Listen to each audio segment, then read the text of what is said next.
after I would know more. Okay. I didn't know. Yeah, I thought I know. We are recording. This is a video recording we're doing this evening. Number one, I'm gonna play Avery. Video recording, talk directly into the microphone. And if Ryan will get up, Yeah, I'll copy the link if you want to try to send it to him at this point. I'll see what I can do. Just send him an email and it should be, the link should be on your clipboard. Okay. You can go ahead and start, Sherry, which should be fine. All right. Welcome to the CAPC regular meeting. Today is January 28th, 2026, and we are beginning, and we're in a different location today due to weather and cold, so our recording may look a little different. Welcome everybody, and Heather, if you would, could you go ahead and do a roll call? Sure. David Avanzino. Here. Colton Scrivener. Here. And Heather Wilson. I'm here. Sheriff Faust. Here. And Suzanne Gruning. Here. Is Rob joining us tonight? Hold on, I'm gonna try to get a hold of him here in just a second. Rob should be joining via Maybe. Zoom. Maybe. If everything works. Go, I'd say move ahead though. Okay, so we'll go ahead and move forward right now. And so, do we have any agenda updates that anybody would like to? I think we did decide, or should we shorten this agenda because of our space and We are going to shorten the agenda okay. some and cut things like the tourism director's report for today, just because it's not necessary and we're in tight quarters. So, do we need a motion to approve that? I think so. I Okay. think I'll make a motion to delete from this agenda the tourism director's report, the city auditorium agreement.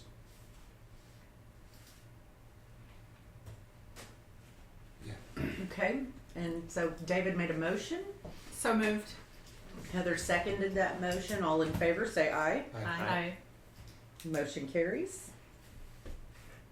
Okay, so then the next thing on the agenda is the approval of minutes. Did everyone receive the minutes from the last meeting, 12/18? Okay, would anyone like to make a motion? Motion to approve the minutes from 12/18/25. Second. David made a motion to approve the minutes from 12/18/2025, and Suzanne seconded that. I'm sorry. No, I'm Suzanne Gruning made a motion, seconded that. All in favor, say aye. Aye. Motion carries. Okay, so then we move on to Ty and the financial report. All right. So no public comments? We don't have any public Okay. comments. Okay. I didn't know if anybody called any or. Not that I'm aware of. We haven't received any. It's always a Email good or thing. letter. I like that. No one is beating the door. I think everyone's tucking in for their snow. Alright, the first report is the balance sheet, shows 1,675,000-ish in the bank, in cash. The liabilities and equity are balanced. If anyone has any questions as I go through this, just let me know, I'm gonna go kind of quick. The next report is the profit and loss, budget versus actuals. For December, the tax collections were $198,000 with a budget of $162,000. Year to date for 2025, actual collections were $2,139,000 with a budget of $2,106,000. Total income for December was $204,000 with a budget of $174,000. Year to date, total income was $2,292,000 with a budget of $2,303,000. Going to the next page, the bottom, the total expenses for December was $200,835 with a budget of Someone to $190,000. accept his invite. Oh, there it is. Sorry, Ty. I apologize. No problem. Okay. Good evening. Good evening. We have Rob now. Yay. And then the total for year-to-date expenses, $2,600,000 with a budget of $2,626,000. So we had a budget, the actual loss of $312,000 with a budgeted loss of $322,000. So we did a little bit better than we planned. So you have any questions on the balance sheet or profit and loss? The next page shows the actual collections for 2023 through 2025, November 25. November collections, total collections 170,000. Last year 160,000. Cumulative for 2025 is 1.935, and last year was 1.940. So we're about 5,000 short right now. Total collections for last year. And just to underscore, this does not include December 2025. Yeah, and this is just collect as of the Yeah. cumulative as of November. Yeah. And then the next page shows the lodging breakdown, 2023 through 2025 November. November lodging was 72,000 collected. Last year was 68. Cumulative through November, 873,000. The 2024 was 903,000, so about 30 short cumulative through November. I have a quick question. Yeah. Is there any way that we can do a separate line item for things like Airbnb, VRBO, stuff like that? Well, Because I think these are that's the short term. what all is in short term, I guess is my question. Those are mainly Airbnb rentals. Those are someone just listing a residence or building a house to rent. Not like it's not a hotel. What if it's a B&B that has, so like for example, my B&B, we're also listed on other platforms. And so if somebody books through Right. Airbnb, does that go into the short-term rental or does it go into the B&B rental? B&B is a subset of short term. So it's just broken out so because people have been interested in how B&Bs are doing. Mm-hmm. And so those are actually considered short-term rentals, but Yeah. they're special short-term rentals, so it's broken out as bed and breakfast. But I guess my question with Airbnb specifically because they remit taxes. Right. So Airbnb does remit taxes, and they are under the short-term category. But if a But every other tax from Expedia booking or personal website would go Right. through B&B for mine. But like an Airbnb booking through my B&B would still go through short-term Yes. on here. Okay. yes, And so you said booking.com, does booking.com go through short term? yes, Sometimes, yeah. Sometimes Because- not for my place. It doesn't. Some hotels use booking. Yeah. And they're Right, not a but this- B&B. this is not. These are categories based on the actual property. On how they're remitting. So, if like the Crescent Hotel, that's going to be a hotel. But if somebody books And- through booking to the Crescent, then would But- it fall but- under but- booking? But this Portions. no, this is not based on the platform. This is based on the property classification. I guess I'm bringing this up, guys, so that if you'll look, we see a decrease with hotel motel and an increase in Airbnb. Mhm. So that tells me we've got to start marketing our hotels and motels because I mean they're grassroots, they're brick and mortar, and they're Gotcha. they are our businesses. Mm-hmm. And those, according to this, they're decreasing, correct? While Airbnbs are going up. So that's, to me, that's a warning sign.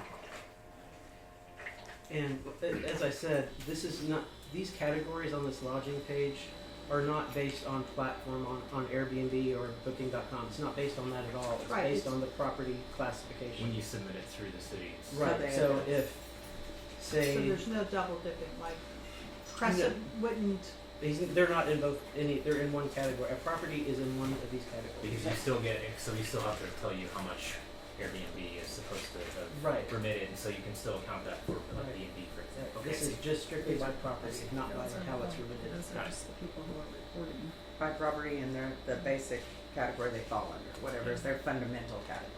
Right. oh, okay, Wrong that makes houses. sense, fundamental. Like your That's what I property. think they're primary. Here, the Hilltop Rob. Hideaway and Hi, Zenas, Rob. they're under short Hello. term. Are you- Because do you they're have your hand basically up? a short-term rental. For a question? Yep. Yeah. You might explain to them in just a moment what the situation is here this evening. Okay, so Rob, just so you know, we're in very tight quarters this evening. We will. We're in the bathroom like you did. No, I got that. I saw the email. I totally understand, like. So we're making it extra short today. What did you have a comment that you wanted to make on this reporting? Yes. So, if you allow me real quick, here, I kind of looked over the financials. And one thing I noticed, I don't know, it's pretty obvious, that, all our money sits right now at Cornerstone Bank. And, I learned one thing, we should not always put everything in one basket. So my question is, I understand we have this, we got some quotes for our money market investments, and apparently Cornerstone was probably the best one. But if I look at, $1.6 million sits at Cornerstone and nowhere else.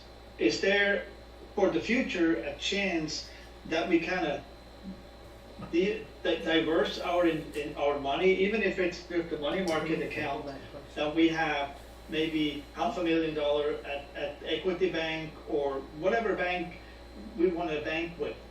Can we make a Because note of in this case and- if there's ever a problem with one of the banks, then we would have maybe a door out for, or a short-term situation we could bridge easier unlike everything is on the same bank. That's one thing I've noticed on the balance sheet. Okay, Rob, David. Yeah, if everyone will remember, I brought this up in a meeting not too long ago, that it should be diversified. We all agreed on it. I received a not so welcoming email from City Hall saying that we should not be looking into that, which I completely disagree with. So I think this needs to be a workshop. Yeah.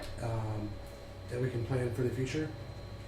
And I didn't share that information until now because I don't think it's relevant to bring up. But yeah, we talked about it. We all agreed on it, and that's where it stands right now. Okay, well, I've made a note and I agree. I think we ought to table that and do a special workshop or something like that to handle this.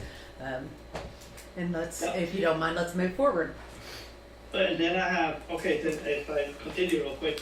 So I agree with what David said before. We see a slow decrease in lodging. And luckily last year, I guess with the collections from past due payments, what the Thai said, and the increase from the restaurants and bars, we kind of were able to get away with nothing. I mean, like with a good amount, and we were within our budget. But the trend is clearly showing that the lodging is losing, and we do see. I mean, everybody knows that lodging has become more expensive in Eureka Springs over the past years. Each year a little bit more, and we still see that there's a trend that we have less nights sold. And even though when I think that we now get checks from Airbnb, which we didn't have until mid-year last year, that if we wouldn't have those, we would probably be below the numbers from our budget.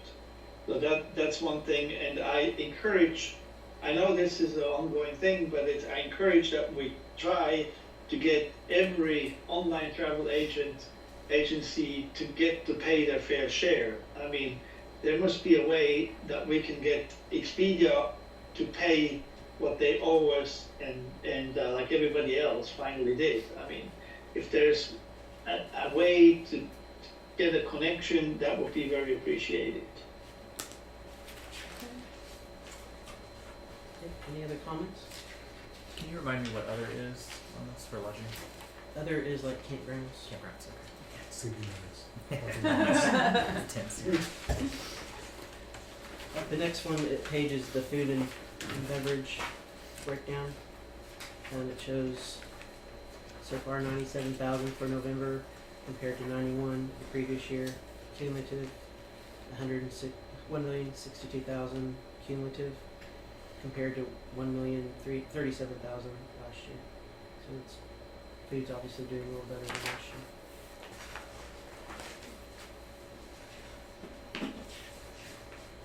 Anyone have any questions on that? Thank you. The next page is the past due collectors. I continue to be dumbfounded at this page. Yeah. It never changes. And, you know, when we see pursuing legal action, Mike, what does that mean?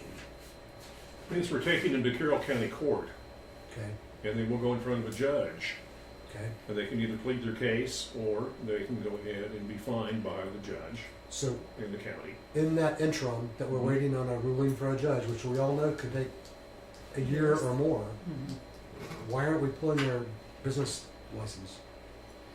That's a very good question. I think that's a question also for city council too. In other words, if they're not paying, let's back up a little bit. For instance, number one, if they're not paying their state tax, the state will close them down. If they're not paying their city remittance, then based upon turnback funds, then the city has that privilege as well as we do too. That's a nice machine. The only real recourse we have is in the case of anybody that's selling alcoholic beverages, and then we can have the ABC shut them down, close them. But that interim period, it's well taken, but on the same token, we're doing what we can legally, with the exception of, you know, bringing in, I don't know what, to be able to go ahead and try to enforce these. So process server on 2 different accounts that we're going to talk about here, 2 different accounts, we've hit them with process servers twice, personal visits, personal telephone calls, and we are still being stood up.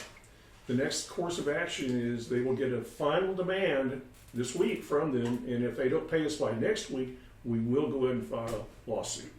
So that's 2 more people that we will have put into the lawsuit category, and we've already filed 1 lawsuit within the past month. So all 4 of these will be actively suing them, Well, 3 of them. One right now, and One then 3 right now. potential. and 3, okay. And Sue, just for your information, when we address this page in a meeting, we only go by numbers, like number 1 or number 2 under whatever heading. Yeah. Right, we don't need them. But I, But I think in our next city council meeting, we can actually add it to the agenda. I will, about pulling business licenses to operate on these people. right, you actually have a little bit more power to pull the business license than an A&P permit.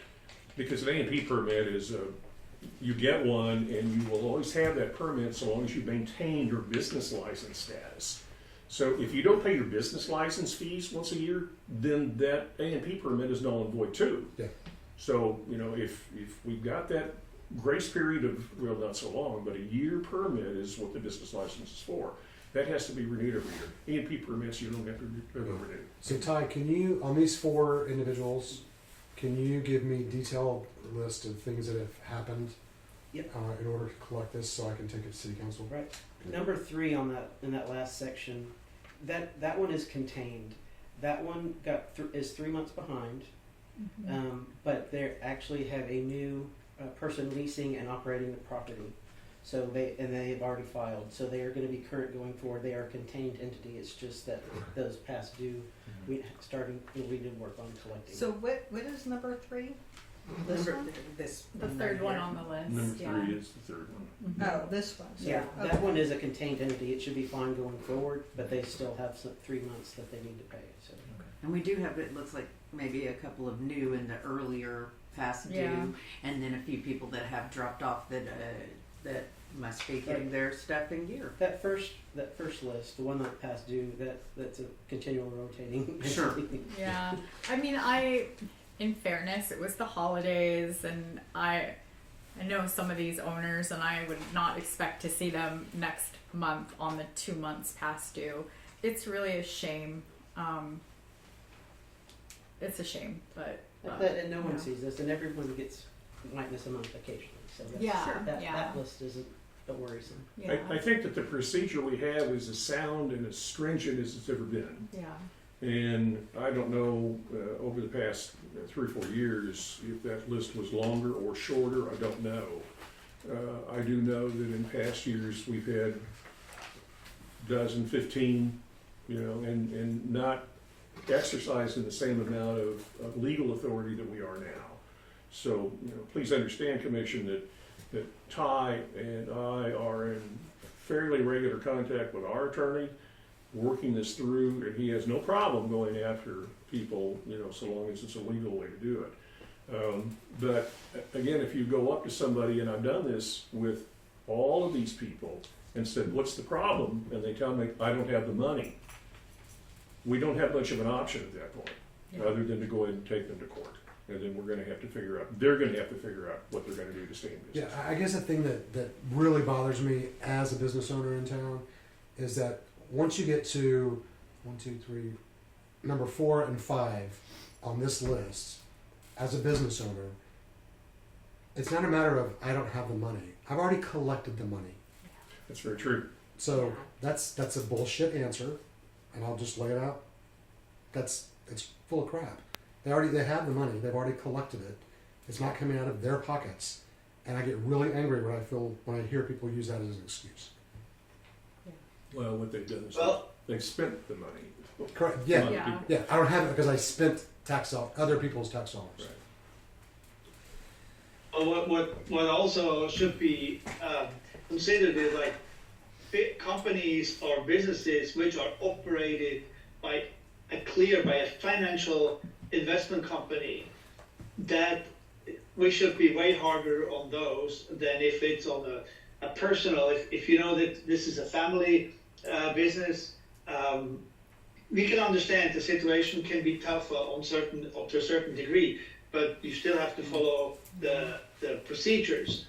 But if it's a financial company, we know that they have different entities that they're feeding from, and if they come up with those excuses that they can't pay, to me it's like we should be very strict by the book and say, look, we have a schedule how the payment has to be transmitted, and if it's not within that schedule, we're just going forward one I after think the other. everybody's held to period. the same standard, and it doesn't matter. I'm a small business owner, and I know when my taxes are due, and I know how to reach I out. agree. I know Well, how to reach out and who to reach out to if I have a problem. So, I think that that is an understood, and that you take that on when you own a business. I agree with you. Yes. No discussion about that. Yeah. Suzanne? Totally agree. Communication is key. If you're not going to be able to make your payments like the IRS, you would That's right. negotiate or work something That's out. right. Like I see in 1, 2, 3, that's being worked out. A couple of them are. So communicate. That's correct. Can I ask a quick clarifying question about what these mean? So when it says 2 months past due or multiple months past due, does that mean that they have a single month they haven't paid in 6 months, or does it mean they are, like, for example, 6 months behind if it was 6? Does that make sense? So if I'm 2 months past due, does that mean I have total 60 days that I have not paid, or does it mean I have a 30-day period I haven't paid in 60 days? No, it's 2 periods that haven't been. 2 full periods. So multiple months past due means that they've been collecting the tax for Right, multiple it months and means not. 2 months past due means that they haven't paid. They're missing 2 months of filings. Okay, not that they're 2 months late, but they're missing Right. 2 months of filings. Okay. Okay. So are we ready to move on? We need to approve the financials. Okay. So would somebody make a motion to approve the financials? Motion to approve the financials is presented by Ty. Second. David Alonzino has made a motion to approve the financials. Heather Wilson seconded. All in favor, say aye. Aye. Aye. Motion carries. Okay, so now we move on to old business, and we need to talk 2026 budget. I've provided it again. It has not changed since we discussed it at the workshop. Just as a reminder, we're budgeting $2,100,000 for collections, $2,383,500 for total income. The same for expenses with a net zero budget. Does anyone have any issues or questions about it? I'm ready to approve this budget. We've gone over this thing for months. I make a motion to approve this budget. Second. Heather made a motion to approve the budget. David seconded. Oh, I have. Oh, no. Oh, you're too late, Robert. We've gone over this for months. So we did, Robert, I don't know if you were in the meeting at the point in time where we discussed the fact that the odd agreement has officially been approved and signed, and that is covered. So, and I think that was part of the reason we were holding on approval of the budget.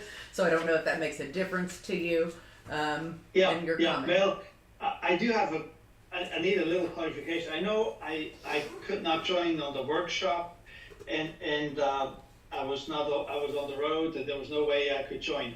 But the thing is, there's a couple things I noticed, and I wanted to ask a little bit clarification on this part. Okay. Let's see. On the budget, auditorium expenses. So about the alt contract, that's another story. We have that coming up on the next. So for the position 5056 renovation, so we have a position, it says $20,000 reserved for renovation. And then on 6032, we have another repair and maintenance for $65,000, which is, I guess that would be the part of the contract with the city. And then on 6098, we have another $6,500 for repair. So I'm kind of questioning how much repair do we then actually have to budget? I thought the 65,000, wouldn't that cap the whole thing, or what do I miss here? The 65,000 is our agreement with the city for maintenance and repair and upgrades of the building. It's your systems, your air conditioning, your fire system, your elevator, your lift, plumbing, electrical. That 65,000 is strictly for that type of thing. And we are agreeing with the city that we're going to pay up to 65,000 for that kind of stuff before they start chipping in again. The first account, 5056, equipment renovation and upgrade, that is for equipment and things that we need for the auditorium. Like we're going to possibly do a renovation on the green room bathroom. We're looking at replacing the screen for showing movies, that type of equipment for the odd.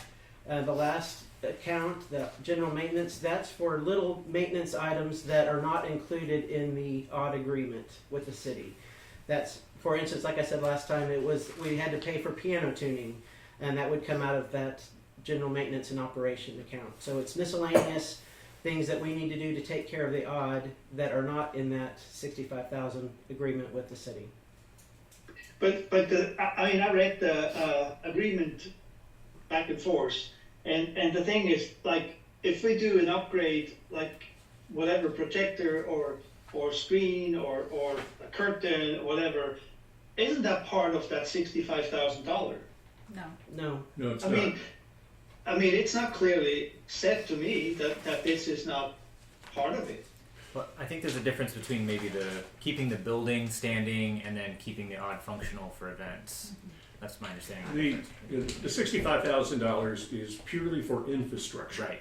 It's the electrical, it's the plumbing, it's the brickwork, it's what needs to be done if the HVAC systems go out again and we bring MCC in, we've got to go ahead and hire them to do that work. We did split the cost of the elevator with the city at 50-50, but we negotiated down that figure from $75,000. The city wanted to $65,000 on our part. So we did negotiate that down. So that 65 basically is our out of pocket, but we have not had to spend that much money in the past year. So we think that maybe we're in a better place than we were. I mean, if I look at the budget, what I see is, let's see, the 50 here. Yeah, we have in the 5056, last or 2025 we spent $4,900, and now the budget is $30,000, and so in addition, I'm thinking we're at the end of the day. I think it looks like we will spend in 2026 more for the auditorium that we actually spent in 2025. It could happen depending on the systems. I mean, we have to budget the 65 per the agreement with the city. The chances are we won't spend all that unless something major happens, but it's there in case we need to It's a spend it. contingency. It's really just like an insurance deductible. And it's contractual, so you have to make sure you have that. Right. Right. Well, I will have another question to that part later, but I know.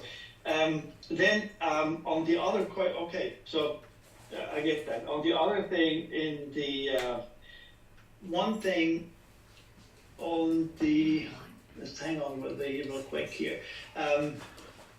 On the 60/50, the admin staff payroll. All looks good. I'm not asking for any corrections or anything. The only thing I just wanted to point out, and Ty did it actually as well, with the COLA adjustments, the 1% bonus, and the increase of insurance, we just have to see that the expenses in 2025 were 17% of our budget, and now we're at 19.4% of our budget. So we just have to be mindful in how we, handle that position, in my opinion. That's what I wanted to add on that. Then my other question is on the position telephone and internet. Can I ask, how much do we pay for cell phone service? Do we have, I understand all employees have a CAPC paid cell phone, and for the business use, I totally understand. What kind of a contract do we have on those cell phones? We don't have a contract. We have a month-to-month. It runs about $200 a month for 5 phones For 5 phones together? together. Okay, so then that doesn't sound crazy high.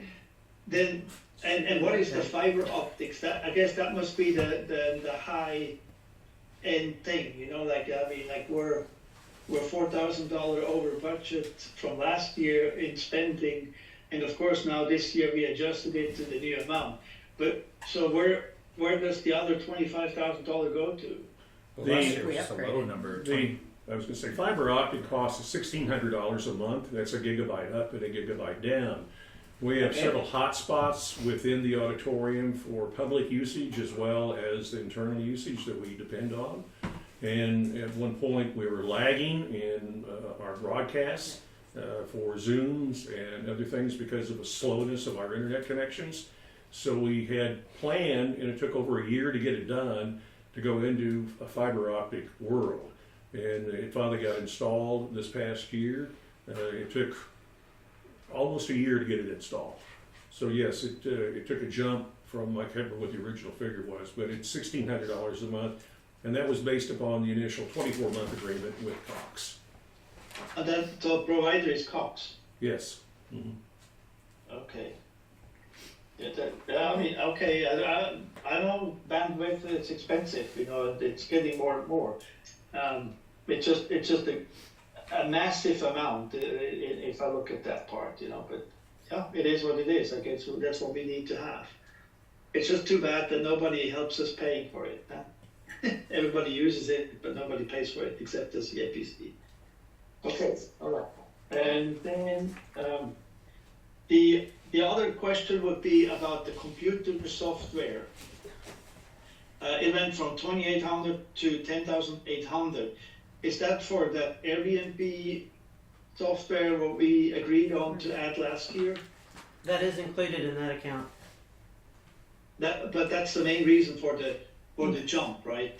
Well, yes, but there's different software that we have to use that it just adds up to that. I mean, it's required. We have to have software to do our job. So, but the AirDNA is part of that. Yeah, AirDNA. And that AirDNA, the way you have it budgeted, would that mean that we will continue keeping it? Is that correct? No, we're planning on letting that lapse in the summer, into June. After a year of use. Yeah. I think that's what we did. And we agreed to a year. And Yes. so after that, we would decide over it if we want to keep it or not. However, I guess. Or is the final word already decided on that part?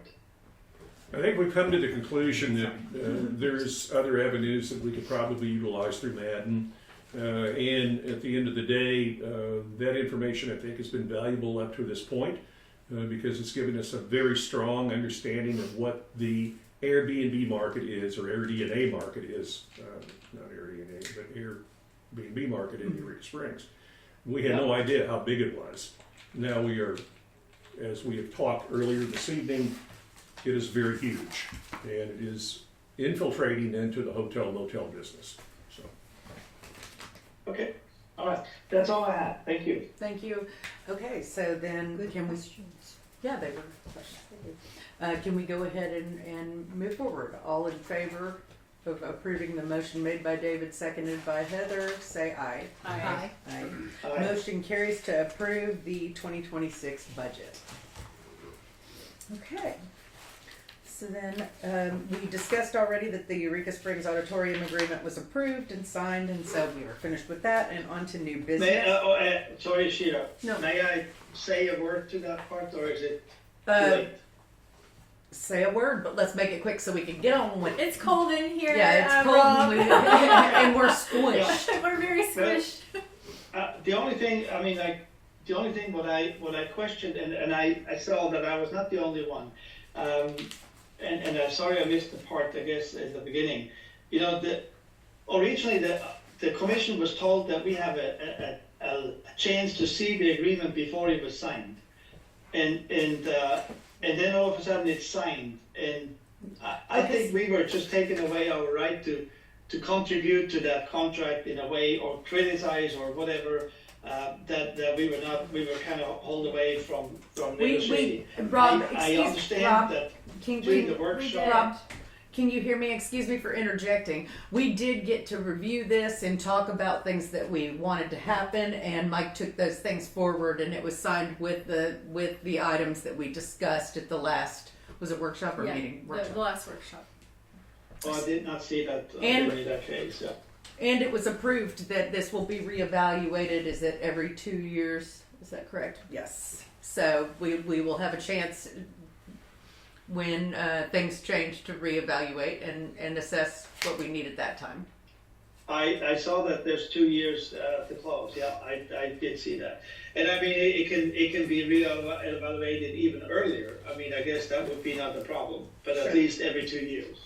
Every 6 months, with a 180-day notice, either party can Yes. cancel the contract.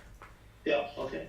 Okay. Well, I will probably ask my questions then when I return in person, so. Well, we look forward to you being back. Okay, so then we move on to new business. Under new business A is the CAPC 2026 election of officers and positions. And so today I'm acting chair. We have new folks who are our dual seat. Suzanne Gruning is newer to being the dual seat, and we have David back again. Right now, the chair is open if anybody would like to choose or think of who. I make a motion to elect Shira Faust as chair of the CAPC. It feels awkward leading this meeting and being like, if anybody would like it. So, Second. okay, Heather's made a motion to approve me as the chair of the CAPC. Suzanne seconded. All in favor, Aye. say aye. Aye. Aye. Motion carries, and I'm here. Congratulations. Thank you. Okay, so that's done. What other positions are we discussing? Is there anything else that we have to discuss today, Mike? You could go ahead and reestablish your VP and secretarial positions, and you can do that at the next meeting if you want to. Okay. It's up to you. I'm okay to act as secretary until then. Well, Okay, perfect. do we need a motion to move that to next time, or can we So, just let it? if I heard correctly, Heather, you want to stay there until we have another position? No. I don't. I want to pass the torch of secretary, but until we do that, I'm okay with doing. Because we could I'm- be total asses and just wait for a year. I'm Do you I'm want up in 60 June. days? I'm up in June, so. So we're gonna go ahead and just table the rest of these until the next Let's regular do that. meeting. Okay, And if anybody's interested, let you know. that would be grand. Thank you. Yes. Okay. So then, if we don't need to approve that in any way, we'll just move on forward. Okay, so we have to update CAPC bank account signers so that Steve Holyfield can be removed and Suzanne Gruning